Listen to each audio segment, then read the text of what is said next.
Donc, on va démarrer. Merci d'être présent. Donc, on a une session aujourd'hui dédiée à notre nouvelle solution Livestore, qui a pour objectif évidemment de fluidifier les parcours clients dans un monde omnicanal au niveau du point de vente.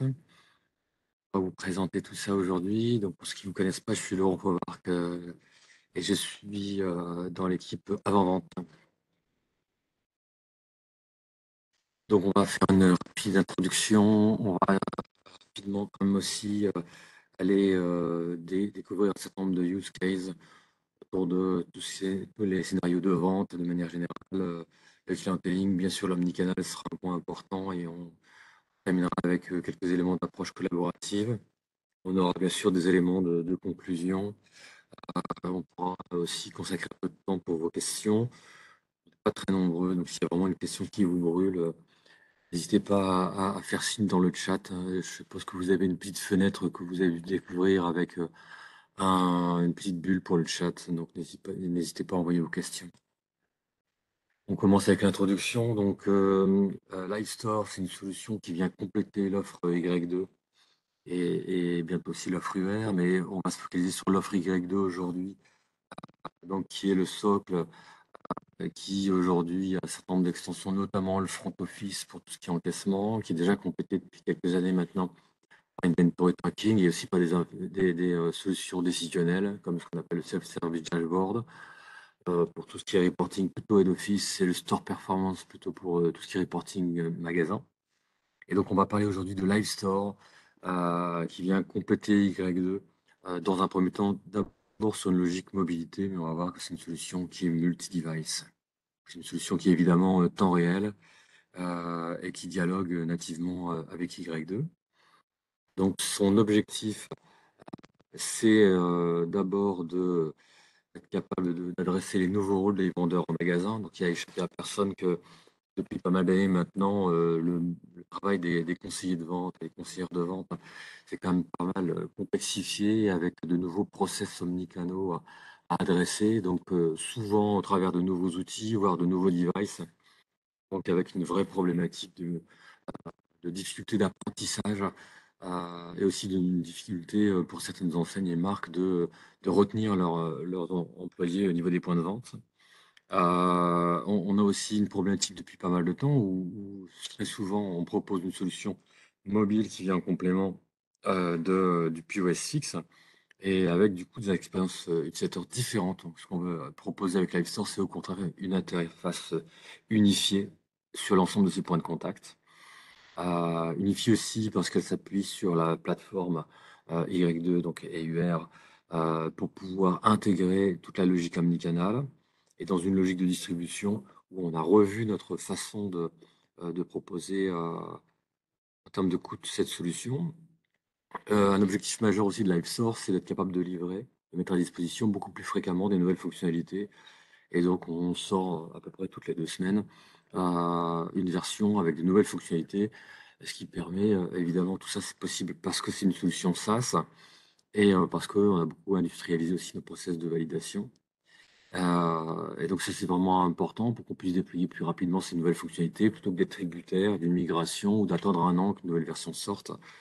Donc, on va faciliter les mises à jour. On va aussi, on va voir qu'on a revu complètement l'interface utilisateur. Tout ça a été complètement repensé par une équipe du X et du Y.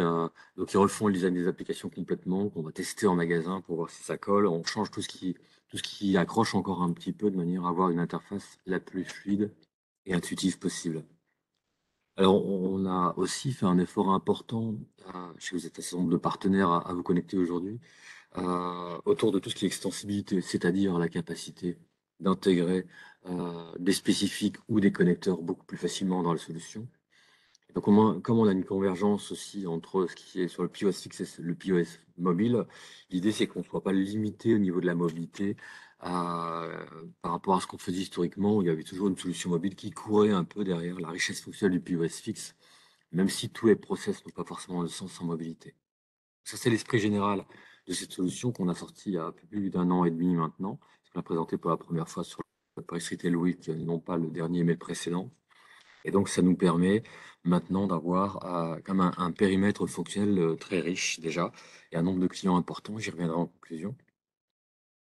Alors, toujours dans les éléments d'introduction, quelques mots d'architecture sans rentrer dans le détail. Donc, Livestore, ce qu'on voit ici sur cette partie gauche, c'est un bouquet en fait de web apps.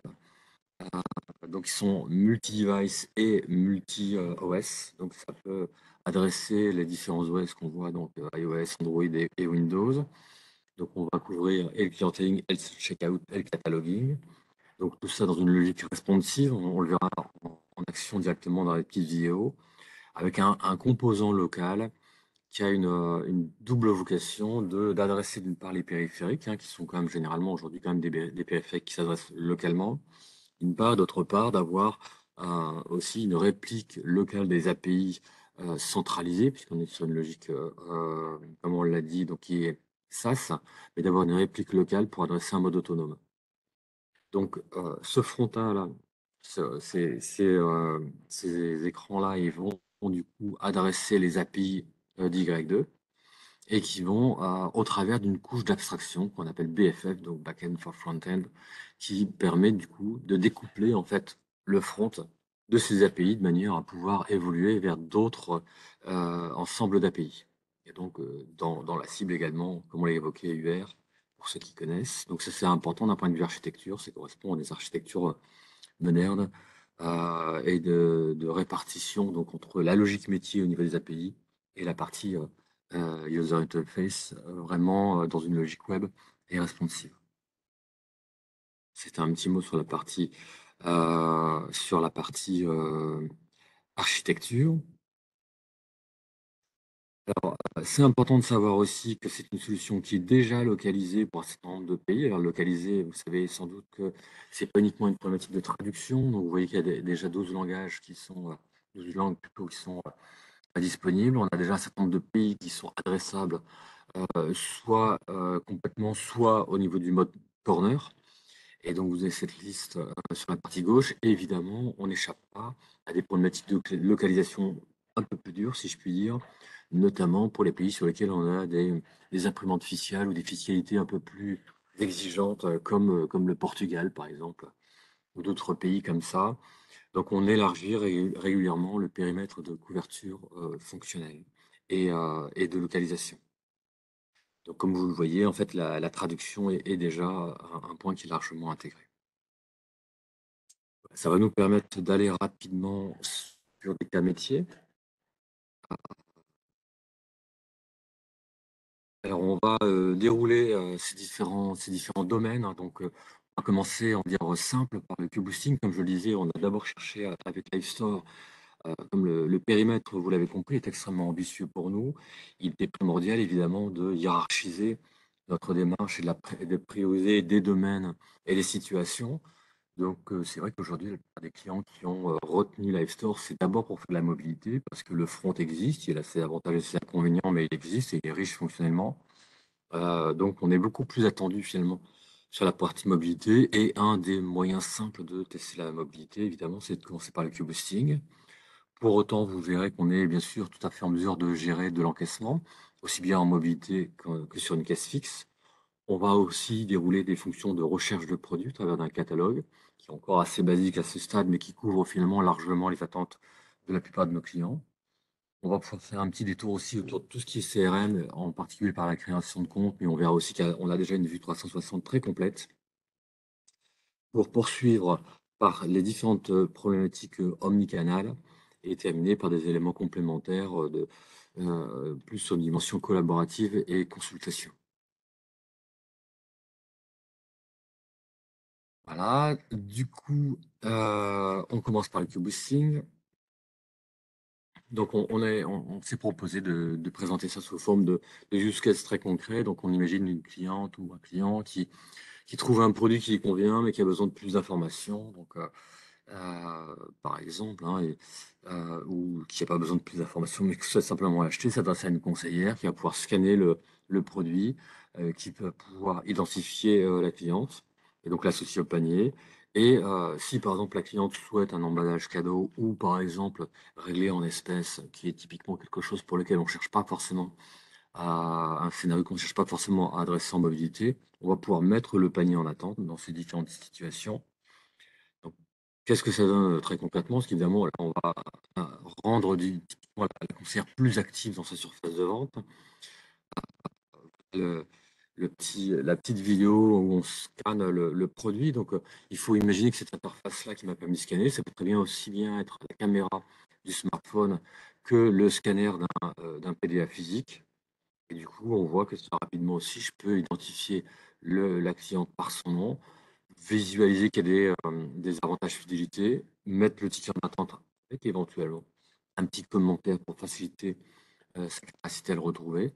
Et vous voyez qu'en très peu de clics, en fait, j'ai pu enregistrer cette transaction avec une interface qui est extrêmement souple, intuitive et productive. On a travaillé sur les trois aspects en parallèle, qui peut faire l'objet d'ailleurs de customisation, comme le petit, comme le logo, comme les teintes qu'on voit à l'écran. Les couleurs sont configurables, comme l'image de fond d'écran. Donc là, vous voyez qu'on est sur j'ai failli dire la version smartphone, c'est pas une version, parce qu'en fait, c'est vraiment une web app qui s'auto, comment dire, qui se configure automatiquement compte tenu du device sur lequel elle s'exécute.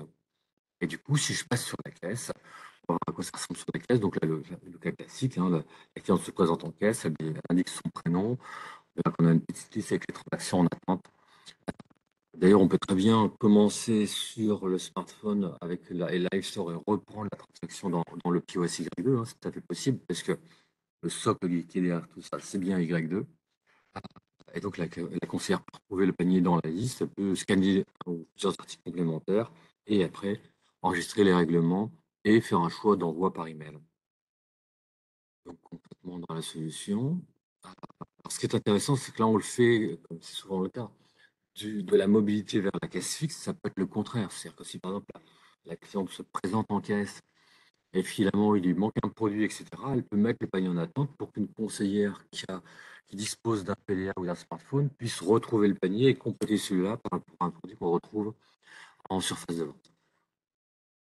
C'est important de voir les deux. Donc là, on va retrouver, alors, on peut faire un petit zoom en attendant. Vous voyez, ça c'est la page d'accueil de Live Store, qui est donc exécuté sur un POS fixe ou un PC, peu importe, un support où là on voit qu'on est en plein écran. Donc au passage, vous remarquez que le fond d'écran a disparu. La to-do list est la même, même si on l'a encore qu'aperçu dans ces versions smartphone. Là où en mobilité, j'ai un burger menu en bas à gauche de mon écran. Ici, je retrouve les boutons, les fonctions qui sont disponibles, qui sont dépliées, si je puis dire, dans le bas de l'écran. Mais c'est vraiment la même solution, hein. On peut d'ailleurs la prendre dans un navigateur, passer en pleine page et puis après la raccourcir dans un environnement smartphone. C'est vraiment, ça s'adapte en live en fonction des capacités d'affichage. Et donc là, on a choisi de récupérer un ticket. On a une petite liste. Je vais sélectionner dans la liste et je retrouve le panier que j'avais commencé côté smartphone. Complètement. On peut scanner bien sûr un produit complémentaire. Bien sûr, on a aussi retrouvé la cliente qui a été identifiée. Au passage, donc on a aussi un choix des offres qui sont disponibles, qui ont été configurées. Donc ça peut être un coupon qui est associé enfin, qui est disponible pour ce panier. Ça peut être une offre qui est ciblée sur un nombre de produits. On est dans cette interface qui est tout à fait analogue dans la logique à ce qu'on retrouve dans Y2. Évidemment, ce sont les mêmes offres qui sont appliquées et j'ai été trop vite. Je n'ai pas vu la fin de l'histoire. J'y reviens. Accélérer un petit peu du coup. Hop. Donc on retrouve cette sélection d'offres et de bénéfices qui va s'appliquer. Ça pourrait être aussi des bénéfices associés à la fidélité. On aura l'occasion de l'apercevoir tout à l'heure.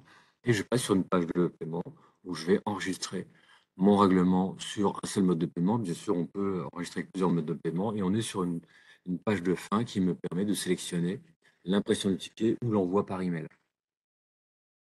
Par défaut, évidemment, je récupère l'email qui a été associé à mon compte client.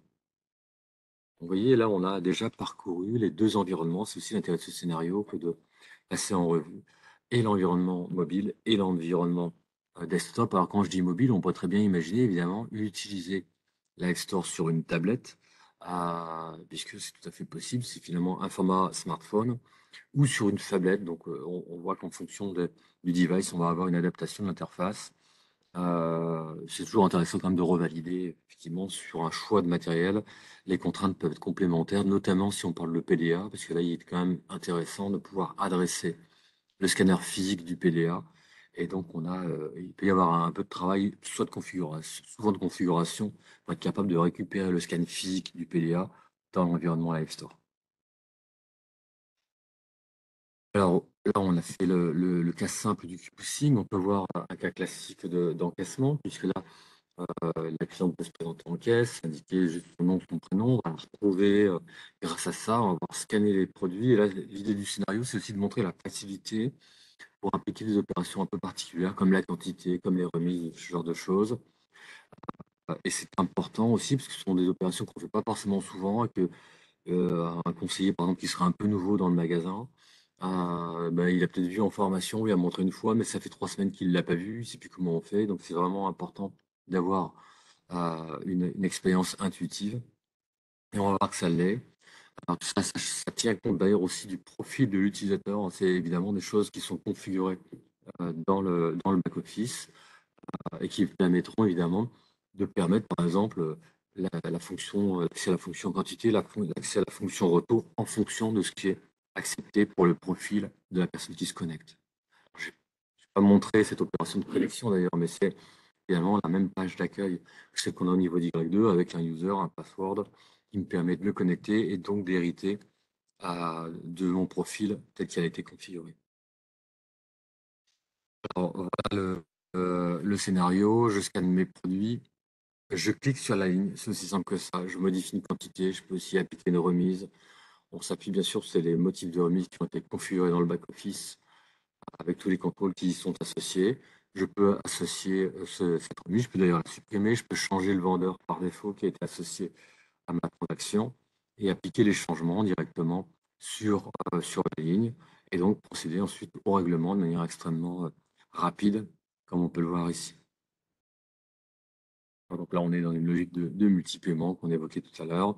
Donc ça permet aussi de voir comment ça se passe, parce qu'on peut très facilement corriger, revenir sur ce qui a été fait et choisir donc à nouveau d'imprimer ou d'envoyer le ticket par email. D'accord, donc on retrouve après à chaque fois bien sûr la page d'accueil avec la to-do list et des raccourcis qui sont ni plus ni moins que des raccourcis qu'on va configurer dans la solution Live Store. Pour ce scénario. Alors, petit scénario complémentaire aussi, on a déjà implémenté, grâce à l'extensibilité que j'évoquais tout à l'heure, la capacité à intégrer un paiement fractionné via Alma, en l'occurrence, et donc qui permet de mettre en œuvre une interaction entre Live Store et donc une interface Alma où on va du coup envoyer le numéro de téléphone au client qui va recevoir un SMS lui permettant de se connecter sur une page pour confirmer ces informations de règlement et du coup de faire en sorte que la réponse soit directement réintégrée dans Live Store. Et donc ça c'est intéressant parce que ça nous a permis d'avoir un package global entre la solution Live Store et la solution Alma qui permettent de déployer facilement le règlement en une fois, alors sachant qu'évidemment pour certaines enseignes c'est une façon de capter des nouveaux clients et bien sûr cette solution elle est aussi disponible en mobilité. Vraiment, cette notion, cette opportunité de le faire en mobilité, c'est aussi une façon de faire plus discrète, comme c'est une opération qui est forcément un petit peu plus longue, qui évite aussi de bloquer la caisse. Ce qui est toujours intéressant aussi, parce que il y a souvent, au niveau de la mobilité, un certain nombre de limites complémentaires par rapport à tout ce qui est règlement. Il y a le problème du terminal de paiement, il peut y en avoir d'autres. Donc, au plus on peut multiplier les capacités d'accepter des modes de règlement complémentaires, au plus la solution est riche et intéressante et pertinente pour les équipes magasins. Alors, un mot aussi sur le retour, hein. Le retour, donc là aussi, c'est une opération importante et on sait qu'en particulier à l'ère de l'omnicanal, il y a des taux de retour importants qui viennent du web parce que c'est une autre façon d'acheter aussi, parce que parfois on achète, on va commander ou réserver sur le web deux ou trois produits pour savoir qu'on va finalement en retenir qu'un seul. Donc c'est intéressant d'avoir cette flexibilité aussi sur le retour. Et donc là, on va le montrer en mobilité, sachant qu'évidemment, je peux le faire aussi sur ma caisse fixe. Et on va montrer un premier mode opératoire où je passe plutôt par l'historique de ma cliente pour sélectionner la transaction d'origine qui fait l'objet d'un retour. Et donc après, on va voir ici dans mon exemple, on va pouvoir faire un remplacement, un échange. Bien sûr, on est capable de recréditer aussi le paiement et de rembourser la cliente si c'est son choix. Alors, c'est vraiment important aussi de pouvoir accepter le retour en mobilité, parce que là aussi, ça évite, en particulier quand on est dans le cas d'un mécontentement, de devoir imposer un passage en caisse. Donc là, on le fait en mobilité. Je repars, comme je le disais, de l'historique de mon client ou de ma cliente, que je sélectionne dans une petite liste. Et là, je vois cette page historique avec l'ensemble de ces achats dont je peux bien sûr découvrir le détail. Et les trois petits points qu'on voit là me permettent de sélectionner l'opération de retour parmi une liste, avec bien sûr le motif tel qu'il est défini côté back-office. Donc ça me permet d'avoir un panier avec une quantité négative. Bien évidemment, s'il y avait une promotion, elle aurait été déduite, en tout cas prise en compte. Et là, dans mon exemple, on choisit, comme c'était un défaut, de remplacer la paire défectueuse par une paire neuve pour évidemment arriver à un total nul. Donc on n'aura pas de problématique de règlement ou de remboursement. Mais évidemment, si j'avais eu un montant supérieur, j'aurais procédé au règlement de la différence. S'il y avait eu un montant inférieur, on aurait procédé à un remboursement, suivant les modalités qui ont été configurées. Là, c'est vraiment intéressant, c'est évidemment la simplicité du mode opératoire qui permet très facilement de repartir de la transaction de départ, sachant que pour beaucoup d'enseignes et de marques, on a quand même des taux de vente qui sont associés à des clients qui sont très élevés, et donc ce qui permet de traiter la grande majorité des cas de figure par ce mode opératoire simple. Il faut savoir qu'on a aussi la capacité à retrouver, à passer une transaction, un produit que j'ai scanné en quantité négative, scanné ou recherché, on le verra tout à l'heure. Dès lors qu'il est dans mon panier, je peux partir sur la quantité et venir en fait passer cette quantité en négatif. Donc c'est une autre façon d'enregistrer le retour qui est un peu moins immédiate, mais qui permet aussi de gérer les cas particuliers de la vente qui n'a pas été associée à un client connu.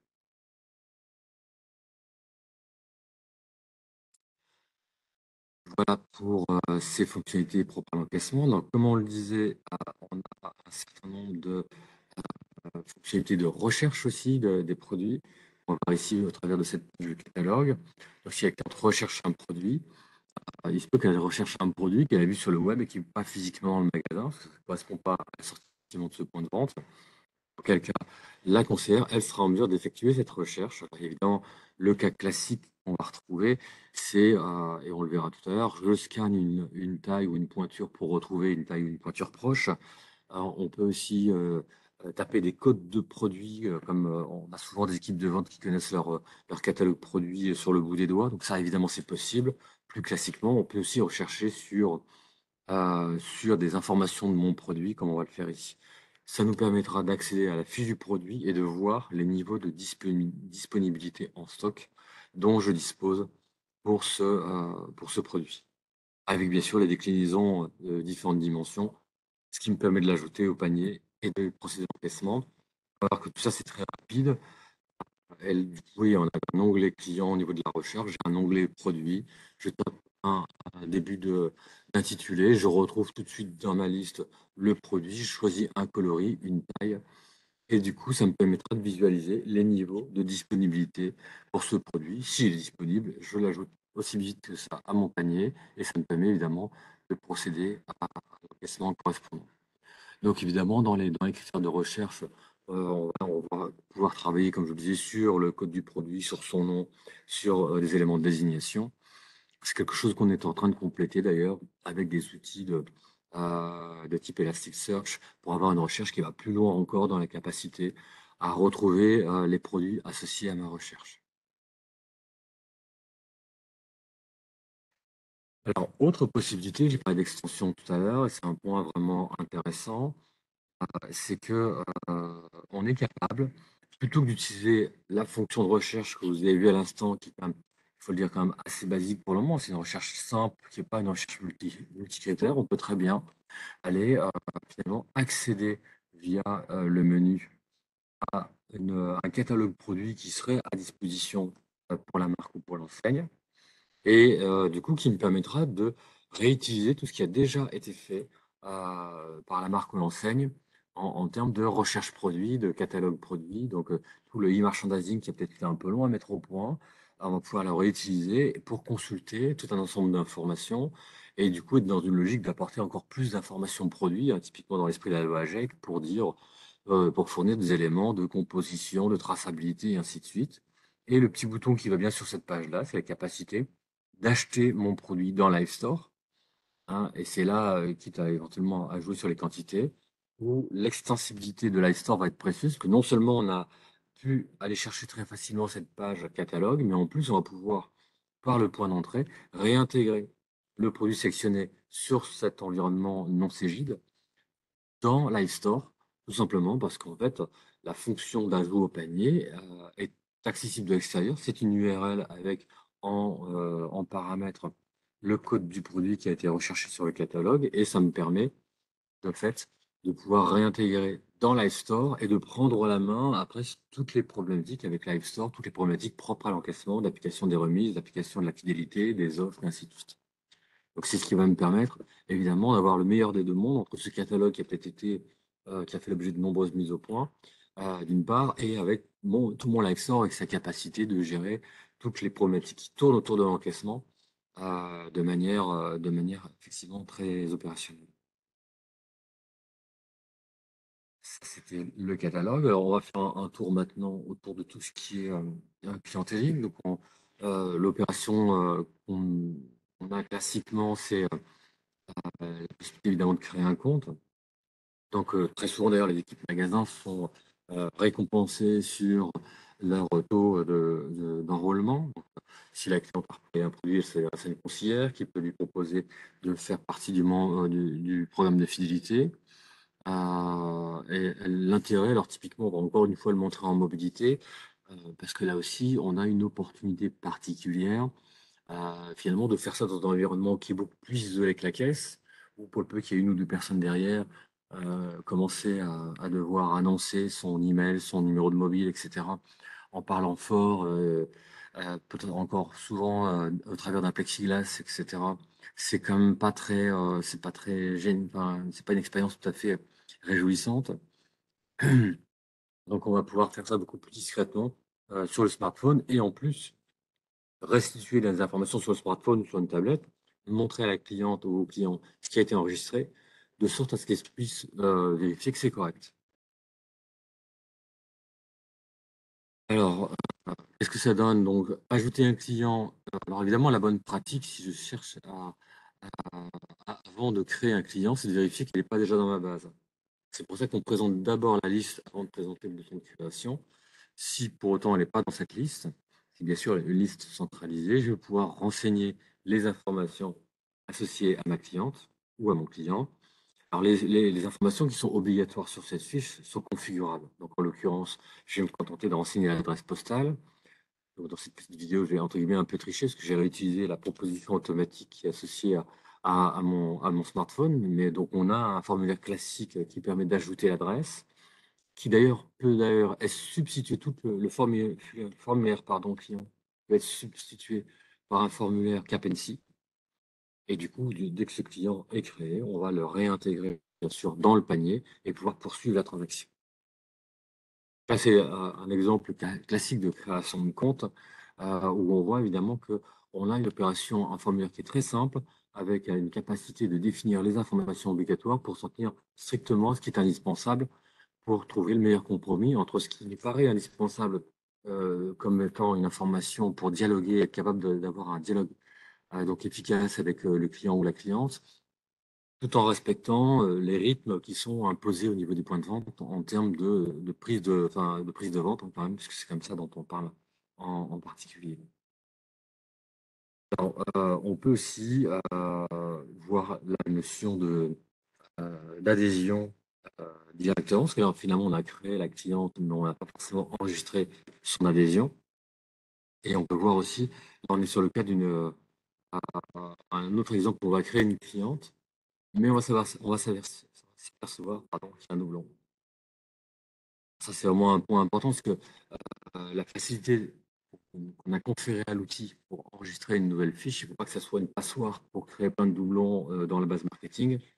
Donc, c'est important qu'on ait la capacité à détecter ces doublons et à proposer de réutiliser une fiche, d'autant que si cette fiche existe, ça permet du coup de bénéficier d'informations dont on a déjà connaissance dans la base marketing.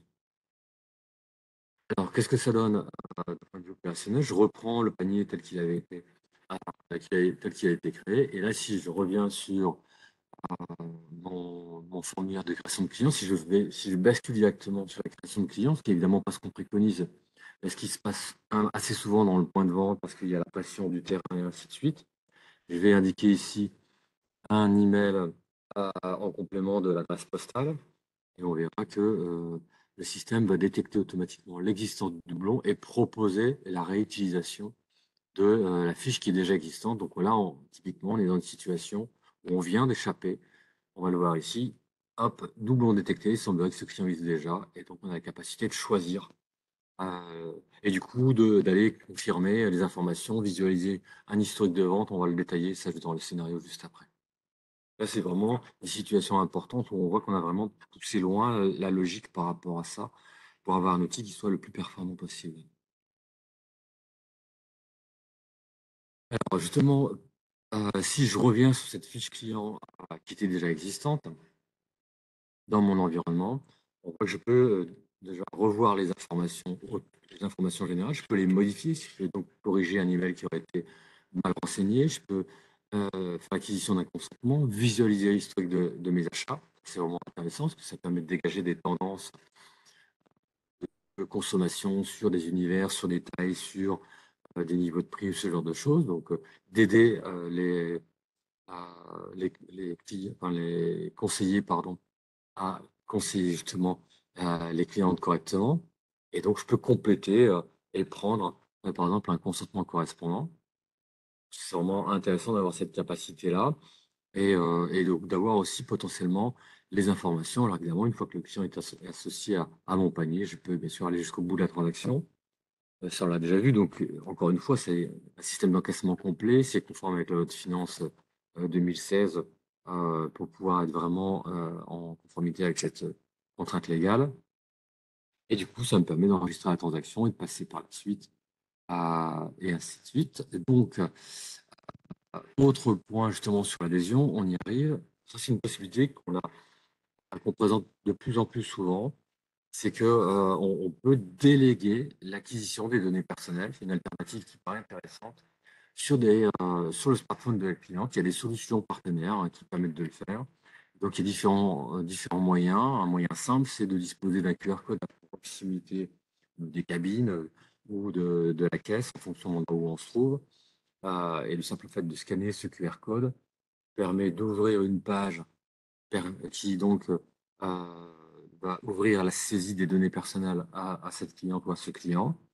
Une fois qu'il est appuyé sur le bouton de validation, déjà ce qui est intéressant, c'est que le consentement est donné par le client, donc d'un point de vue juridique, on est un peu plus robuste, d'une part, et d'autre part, dès que c'est confirmé, ça atterrit évidemment dans l'environnement Y12, ce qui permet à la conseillère de retrouver la fiche et puis, par exemple, d'enregistrer son adhésion. C'est ce qu'on va voir jusqu'ici.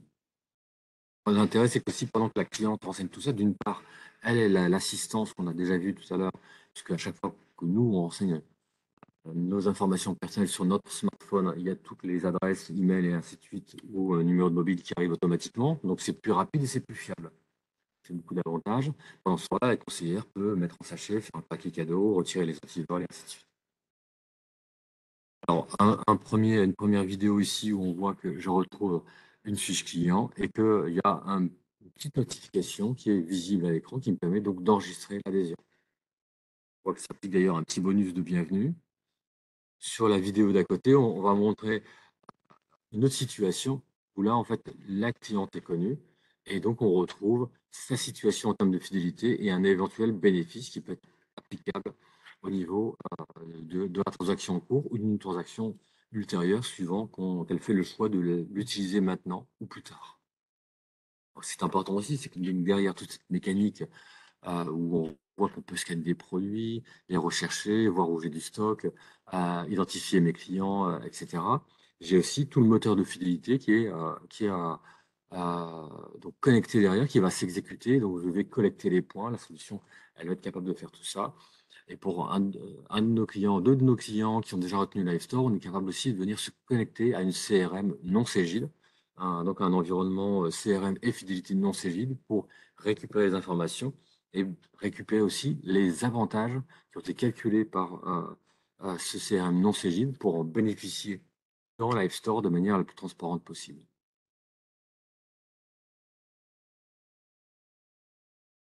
Voilà pour la partie clienteling.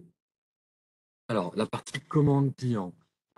Ça, évidemment, c'est vraiment un point clé, puisque ça rejoint notre introduction où on disait que très souvent aujourd'hui, ces systèmes-là, ils viennent en complément de ce qui existe déjà. Donc, évidemment, ça ne facilite pas la prise en main par les équipes magasins.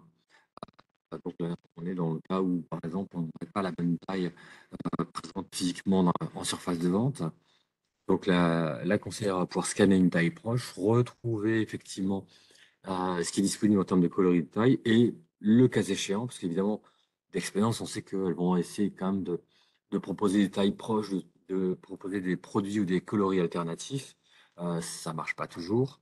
Et donc, dans ces cas-là, elle aura la capacité de passer une commande ou une réservation, bien sûr, par l'outil Livestore. L'idée étant évidemment d'adresser à toutes les situations, y compris celles de rupture ou d'extension de gamme. Donc là, qu'est-ce qui va se passer? J'ai déjà un produit dans mon panier. Hop, je relance ma petite vidéo, c'est la partie que je voulais. Alors, voilà, c'est parti. Donc, je recherche un produit. Donc là, en l'occurrence, je me scanne directement une taille proche. Donc, ce qui me permet effectivement de constater le défaut de stock sur la taille recherchée. Donc, on voit aussi, en l'occurrence, que sur un produit à 3 dimensions, on est bien capable de gérer ces 3 dimensions dans la solution. Et ce qui me permet en plus d'avoir un panier mixte où j'ai à la fois un achat immédiat, mon produit qui était disponible, on retrouve mes avantages fidélité et je vais pouvoir du coup passer la commande de mon produit qui n'est pas disponible tout en réglant et la compte associée et le produit qui est enlevé immédiatement. Donc là, c'est vraiment particulièrement important, d'une part parce que ça évite de splitter le panier en deux, ça permet de faire un seul règlement pour en fait deux situations différentes. Là où très souvent aujourd'hui, ben, on est obligé de couper en deux parce que j'ai par exemple l'extension du site web en magasin qui permet peut-être de prendre une carte, mais si j'ai un produit qui est disponible tout de suite, il faut que je paye en caisse, etc. Donc, c'est toutes ces situations un peu complexes, mais souvent fréquentes quand même, qu'on va beaucoup simplifier. Et tout comme la capacité à appliquer, par exemple, si j'ai une offre de moins 20% de remise sur le deuxième produit acheté, ben, je vais pouvoir en bénéficier nativement parce que mon panier, il n'a pas été déstructuré. Donc voilà pour ce premier use case. Alors, dans le mode opératoire, on va voir que là, j'ai fait le choix d'une commande. On a très bien pu aussi réserver sur un autre lieu de stock. C'est ce qu'on va voir ici. Donc, en termes de e-réservation, donc la e-réservation, on peut la gérer il y a deux niveaux de gestion en fait, dans l'outil en termes de e-réservation. Si la e-réservation a été faite au préalable sur le site web, on va bien sûr pouvoir visualiser une commande dans la to-do list. Donc, ça permet, dès qu'on voit la notification, de valider que je dispose bien du produit recherché. Et dans un second temps, on aura le client qui va se présenter dans le point de vente pour retirer son achat. Alors, ce qui est important, c'est que, évidemment, l'opération que je vais faire dans Livestore pour confirmer la disponibilité, ça va faire avancer ma réservation dans son cycle de vie, de manière à ce que potentiellement on puisse déclencher la notification qui va bien auprès de la cliente pour qu'elle soit prévenue qu'elle peut retirer son achat. Et on va voir que tout ça, c'est géré dans Livestore, avec l'intérêt évidemment de pouvoir compléter la vente au moment de l'enlèvement. Donc là, je l'ai montré volontairement en, euh, en mode desktop parce que là, vous voyez, dans ma to-do list, donc si je suis en desktop, c'est-à-dire que je suis sur ma caisse, et du coup, c'est intéressant quand même de visualiser tout de suite, à tout moment, qu'il y a des réservations qui vont arriver. Et donc là, ça veut dire que très rapidement, même si je ne l'opère pas directement, je peux accepter ou refuser d'ailleurs la réservation qui a été effectuée. Même si je ne l'opère pas directement sur le poste fixe, parce que ça va être plus intéressant évidemment de le scanner, par exemple dans Inventory Tracking, pour autant, j'ai quand même bien la notification qui arrive là où j'ai les yeux, c'est-à-dire sur ma to-do list de mon système d'encaissement. Voilà, c'est très important. Effectivement, vous voyez qu'après, dans la même situation, la cliente qui se présenterait en magasin, on a le petit bouton «Ajouter au panier» qui me permet de prendre le produit pour l'ajouter dans mon panier, comme si je l'avais scanné en quelque sorte, sauf qu'évidemment, c'est la e-réservation qui va être, impactée par ce mouvement. D'accord? Donc, bien avoir en tête que et je traite la problématique concrète de demande et de ou de enfin, d'acceptation ou de refus de la mise de côté et bien sûr aussi l'opération, d'enlèvement, auprès du client. Donc, on voit aussi que si le on avait, d'ailleurs pas procédé à la confirmation de la e-réservation, j'aurais pu quand même d'emblée, heu, enlever le produit si la cliente va «plus vite que moi» entre guillemets, bah, ça m'empêche pas de l'ajouter au panier. Je peux chanter, si je puis dire, éviter l'étape de confirmation si on n'a pas eu le temps de faire cette confirmation avant que le client ou la cliente se présente en magasin. Voilà. Alors, on a aussi la capacité donc de, voir ce qui se passe dans le cas d'un enlèvement. Donc, c'est important aussi. Là, l'enlèvement, c'est souvent une opération qui peut être un petit peu lourde, un peu compliquée. Donc là, on va voir que directement, on peut, y compris en mobilité, procéder à cet enlèvement. Donc, c'est le cas classique de la conseillère qui va retrouver la cliente par son email, par son nom, j'ai envie de dire, peu importe. On va voir qu'il y a une petite icône qui signale le fait qu'il y a une commande en attente de traitement. Et donc, ça me permettra de procéder à l'enlèvement. Donc, l'intérêt, c'est encore une fois d'éviter le passage en caisse et d'avoir. Alors là, il y a 2 modes de gestion, hein, pour ceux qui connaissent dans Y2. C'est soit quand je fais l'enlèvement, le produit, c'est comme une réservation. Je le mets dans le panier et ça génère le chiffre d'affaires dans mon point de vente. Soit je suis en mode point relais, auquel cas, c'est plus une opération de pure logistique où on va simplement confirmer qu'on a bien remis colis à la cliente. Les 2 sont gérés. On va en prendre un exemple. Du point de vue mode opératoire, c'est quand même extrêmement proche. Ici, donc, on passe par l'étape où je retrouve un client ou une cliente. La petite pastille qui va bien là-haut me permet aussi de visualiser. Alors, je peux accéder à son historique. Dans son historique, bien sûr, je verrai qu'il y a un produit qui a été déjà confirmé. Donc, ce qui est important aussi, c'est que au niveau de ces différentes, on parle de click and collect classique ou de click and collect en mode point relais, l'étape de confirmation d'arrivée du colis dans le point de vente est disponible également dans Live Store. Donc ça, c'est vraiment intéressant parce que c'est vrai que c'est des opérations qu'on peut faire avec Inventory Tracking. Hein, on parlait de ce module-là au niveau de tout ce qui est opération de stock en mobilité. Pour autant, c'est encore un certain nombre, on ne va pas être aujourd'hui équipé de cette solution-là. Ça vous permet dans Live Store de le faire également.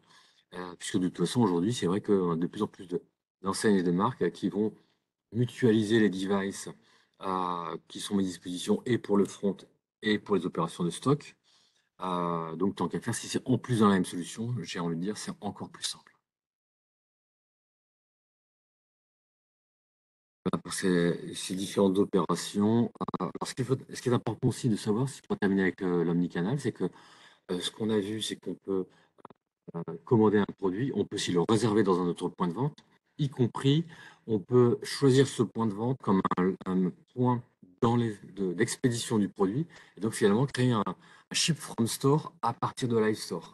Donc, si une situation, je suis dans un point de vente, mon client cherche un produit, je peux choisir de le faire partir à d'un lieu de stock dans lequel je sais qu'il y a de la disponibilité, parce que c'est les informations dont je dispose sur ma fiche produit, et ça déclenchera dans l'environnement omnicanal d'Y2 tout le process qui fera que le magasin destinataire pourra déclencher euh, la, la captation de la commande et sa préparation, et pour le coup, dans Inventory Tracking. Pour terminer, la to-do list, donc on a vu qu'il y a effectivement cette to-do list au niveau du PDA ou de la tablette ou du POS qui permet donc de visualiser ce qui est à faire. Ça, c'est vraiment intéressant. On l'a vu pour les commandes en attente, mais ça peut être pour les deux, pour aussi les demandes de réservation. Ça, je passe rapidement parce qu'on l'a déjà vu. Alors, ce qui est intéressant aussi, c'est l'accès aux chiffres, puisque finalement, on peut avoir accès à ces chiffres aussi bien à partir de la caisse qu'à partir d'un smartphone. Donc là, il y a plusieurs solutions dans l'environnement Cegid qui permettent de faire ça. On va voir d'abord une approche assez globale avec ce qu'on voit ici en mode desktop et qui peut s'exécuter bien sûr aussi en smartphone, sur un smartphone, de ce qu'on appelle Store Performance, donc qui permet de voir aussi bien une vue globale de mes KPI que mon palmarès produit, que mon comparatif N-1 ou mon comparatif entre boutiques. Ça, c'est la solution Store Performance qui est présentée ici. Donc, j'insiste sur le fait qu'on peut la visualiser de n'importe où et de n'importe quel device. Voilà, où il y a des types d'interactions comme ça qui sont extrêmement riches et customisables. Et après, il y a ce qu'on appelle dans Live Store le Flash Report. On peut d'ailleurs aussi lancer direct2, le Flash Report, qui permet de visualiser mes chiffres. Alors ça, c'est typiquement à destination des responsables de boutique.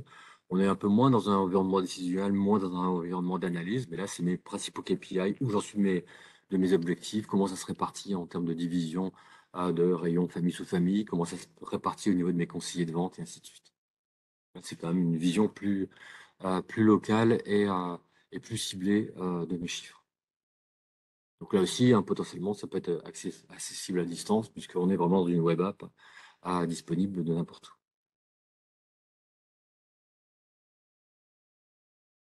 Voilà, j'avance rapidement, je vois qu'il y a des questions, donc on va y revenir. Quelques éléments de conclusion. Alors, ouais, alors ça a dû encore s'enrichir depuis, mais on a parlons de 25 enseignes maintenant qui ont retenu Live Store pour des besoins complètement différents. Ça peut être typiquement, parmi les premiers, il y avait le Zoo de Boval pour vraiment booster l'encaissement par rapport à des pics de fréquentation. Il y a le Governor qui est beaucoup plus dans la prise de commande. Balibaris aussi qui a vraiment besoin d'étendre la capacité à interagir en surface de vente et en prise de commande. Donc, on a des déploiements qui ont été faits en France, un certain nombre de points de vente qui sont déjà aussi disponibles à l'étranger, en particulier côté UK. On est en train de finaliser toutes les problématiques d'imprimante fiscale pour l'Italie. Donc, on a un certain nombre de clients qui sont prêts à appuyer sur le bouton aussi pour aller en Italie. Donc, c'est intéressant, c'est cette multiplicité des secteurs d'activité, de taille de magasins, de problématiques et de cas d'usage adressés. Et ça, c'est vraiment important parce que, évidemment, Live Store, c'est une solution standard. Il ne s'agit pas de faire un petit spécif qui adresse une problématique particulière. Vous avez vu qu'il y a un large panel de fonctionnalités disponibles. Et donc, ça nous permet d'adresser tout ça dans une logique purement standard en s'appuyant, évidemment, sur toutes ces configurations Y2. Quelques éléments, on a fait il n'y a pas longtemps, enfin, c'est nos équipes UX/UI qui ont fait des enquêtes d'utilisation de la solution, donc à distance, et en s'appuyant sur des vendeurs et des vendeuses dans des points de vente qui n'étaient pas forcément d'ailleurs des clients de Cégide, soumettant des use cases, etc. Et donc là, j'ai extrait un certain nombre de retours qui sont quand même très unanimes. Alors, on a quelques points d'amélioration qu'on a bien notés, notamment sur comment on présente les choses, notamment dans la version smartphone, où l'ordre dans laquelle c'est présenté n'a pas toujours été bien compris. Donc, on a un peu de travail d'amélioration, mais globalement, les retours sont extrêmement positifs en termes de facilité, de fluidité, de capacité à adresser et à des problématiques, y compris en mobilité. Donc, manifestement, c'est une application qui touche sa cible en termes de résolution de challenges initiaux, c'est-à-dire à adresser l'omnicanal, avoir une facilité de prise en main et ainsi de suite. Donc, en synthèse, avant d'attaquer les questions, donc, ce qu'on met en avant, c'est évidemment d'abord la richesse fonctionnelle, c'est du catalogue au panier en passant par les données clients et l'application des offres et de la fidélité. C'est vraiment important d'avoir cette couverture globale. Vu que c'est un vrai système d'encaissement, on est capable d'adresser les périphériques de caisse, donc d'envoyer le montant, bien sûr, au TPE, d'adresser une impression une impression physique du ticket quand c'est encore nécessaire, de commencer à intégrer aussi les contraintes fiscales. Donc, on s'est appuyé sur une brique technique qui était préexistante, notamment dans l'environnement d'Y2 MPOS, qu'on a continué de faire évoluer pour avoir déjà une base de fameux drivers CPOS disponibles dans cet environnement et qui va nous permettre d'enrichir rapidement cet environnement pour le localiser facilement. L'expérience utilisateur, on a beaucoup retravaillé tout ça avec une cohérence entre ce qui est mobile et ce qui est fixe, avec quelque chose qui est plus clair, plus simple, plus rapide.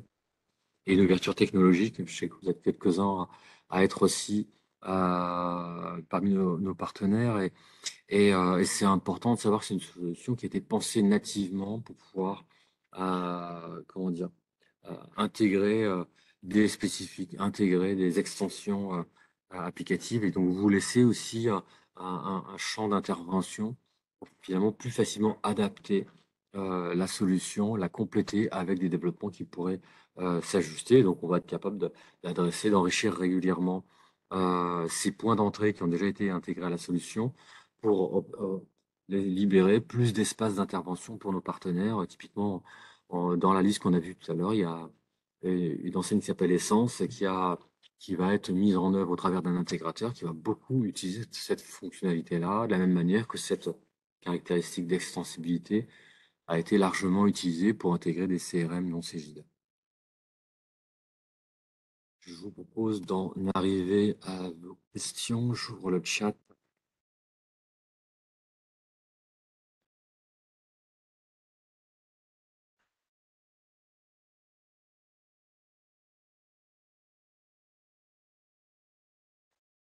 Dans le cas d'une commande de réservation avec un versement d'art, est-ce que la TVA sur un compte est déjà intégrée dans les stores? Oui, effectivement, c'est des contraintes fiscales qui ont déjà été intégrées dans la solution. Effectivement, c'est un point important parce que ça nous est arrivé pour le début de l'année et on aura donc la capacité à tenir compte de la TVA sur un compte dès cette version-là. L'avantage, évidemment, c'est d'avoir pu l'anticiper beaucoup plus facilement que c'était le cas dans Y2 où il y a tout un existant qui est forcément un petit peu moins flexible. Alors, est-ce qu'il est envisagé d'avoir un environnement où le client est autonome? Alors, la vente, l'encaissement au libre service, c'est pas quelque chose qu'on a priorisé, hein, pour être très, très clair. C'est quelque chose qu'on regarde de plus en plus dans la mesure où on a de plus en plus d'enseignes du commerce spécialisé, hein, parce que ça a été historiquement quelque chose qui était très, très adressé dans le commerce alimentaire ou dans certaines GSS qui sont souvent d'ailleurs liées à la mise en place de la RFID. Il restera encore un peu plus le périmètre d'intervention, mais quand même, on voit apparaître. Et donc, on y réfléchit. Aujourd'hui, la réponse par rapport à ça, la réponse, si on avait un projet à conduire demain par rapport à ça, c'est il y a des API. Et donc, on peut développer un peu ce qu'on veut au-dessus de ces API. Puisque quand même, souvent, une des caractéristiques, j'ai fait pas mal de visites magasins ces derniers temps pour voir ce qui a été fait au niveau des bornes en libre service pour l'encaissement. Et c'est quasiment toujours un peu sur mesure, c'est souvent des interfaces simplifiées, certaines se veulent plutôt proches d'un encaissement classique, d'autres sont du web. Et donc on sent qu'il y a quand même un fort besoin de customisation. Donc aujourd'hui, la préconisation qu'on ferait par rapport à ça, c'est développer une interface qui adresse nos API pour pouvoir faire face, adresser ce type de problématique.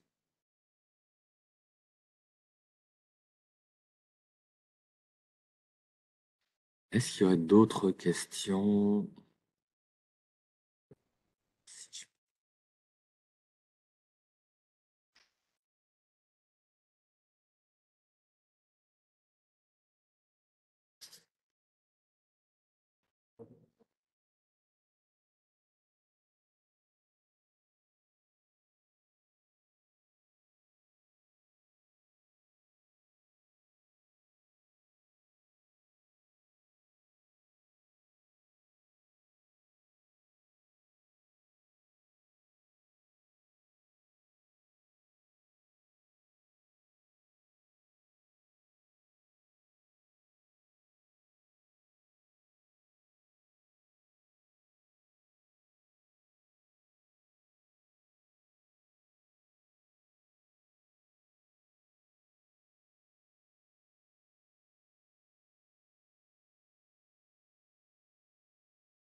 Bon, s'il n'y a pas d'autres questions, je vous propose de clôturer la session.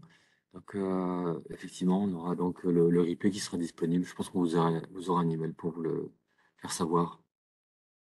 Merci à tous pour votre participation, et je vous souhaite une bonne fin d'après-midi. Au revoir.